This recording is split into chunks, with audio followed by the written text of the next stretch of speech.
journey of New Bethel Baptist Church and its involvement in civil rights, economic empowerment, and community service.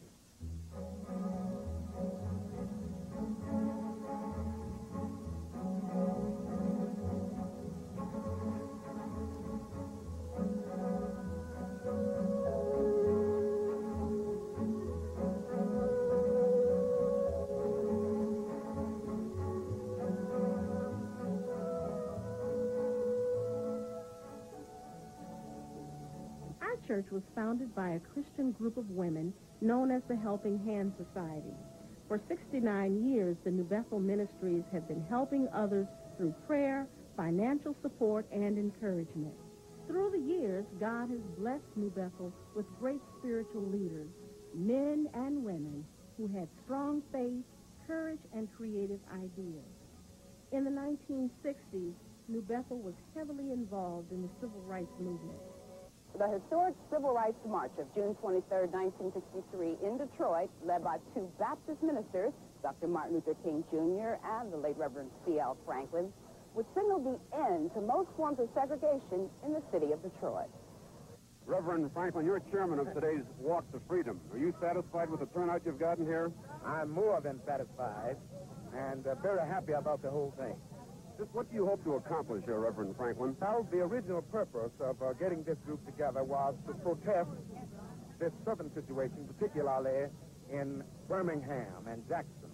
But, of course, we will concern ourselves and address ourselves to other immediate problems. During the civil rights movement, New Bethel allowed various organizations to use the church in order to hold meetings and rallies. In 1969, the Republic of New Africa held a rally at New Bethel. During this incident, those who were arrested were released because of the ruling made by Judge Crockett. The New Bethel incident taught us the importance of having fair and impartial judges. Black Detroiters would get a taste of what judicial power was all about here when State Representative James Del Rio and the Reverend Clarence L. Franklin would awaken Detroit Recorder's Court Judge George Crockett from his Sunday morning slumber. The reason for the wake-up call took place right here on Detroit's west side at the New Bethel Baptist Church. On the night before, two white police officers had been shot outside the church. One of the officers, Michael Shapsky, died. His partner, Richard Warbeck, was badly wounded. As a result of the shooting, police quickly converged on the church, where a meeting of the so-called radical group, the Republic of New Africa, was taking place. After firing into the church, police would eventually take into custody 103 men, women, and children. I would be willing to bet that people on the inside of that church never had any appreciation for whatever might or might not have been going on the outside of that church.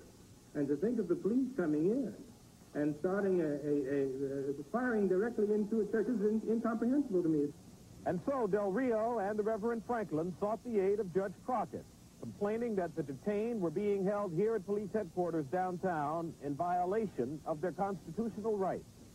Raphael Vieira and Clarence Fuller would stand trial for the shooting.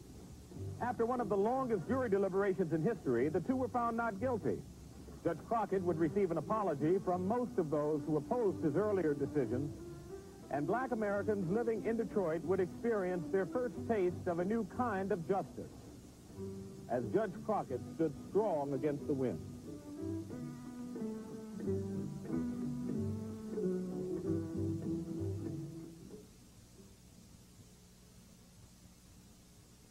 In October 1995, Reverend Smith was invited to speak at the Million Man March, along with Mayor Dennis Archer and Congressman John Conyers.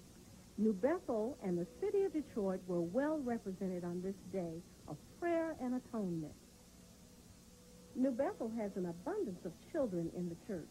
It is our mission to provide positive role models, spiritual guidance, and moral support to our youth.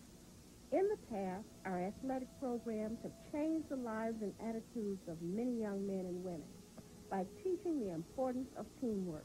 Under Reverend Smith, the church actively supported the Linwood Area Business Association. In the 1980s, the church organized Bank Day to create an awareness of the black bank and other black businesses. One of the church's accomplishments in the area of economic development is the renovation of the abandoned apartment building with the help of the Redeemer Corporation. New Bethel has made a tremendous impact on the community in which we serve. Our outreach ministries have provided daycare services, food and clothing to seniors and the poor, scholarships to deserving youth, annual donations to foreign missions and to other charitable organizations such as the United Way, NAACP, March of Dimes, and the Open Door Rescue Mission. Under the leadership of Pastor Robert Smith, Jr., came a renewed energy to seek lost souls. Well, we're here outside the New Bethel Baptist Church Samaritan Ministry, where we give out food to people twice a week here. Well, Deacon Garrett is the head of our Samaritan Ministry. We're going to be interviewing some of the people that are blessed by this ministry. Oh, I've always been blessed. And I was blessed this morning when the Lord woke me up. And I'm blessed even more by the church. Do you live in this community? Yes, I do. What area do you live in? Yeah, on West Grand Boulevard. On West Grand Boulevard. Have you seen any progress on this corner within the last 5 years or more? A whole lot. There's been a whole lot of progress. If you had a message to send to the people here in the city of Detroit, what would it be? Trust in God. Let God be the one to lead you. Don't come up here just for the food.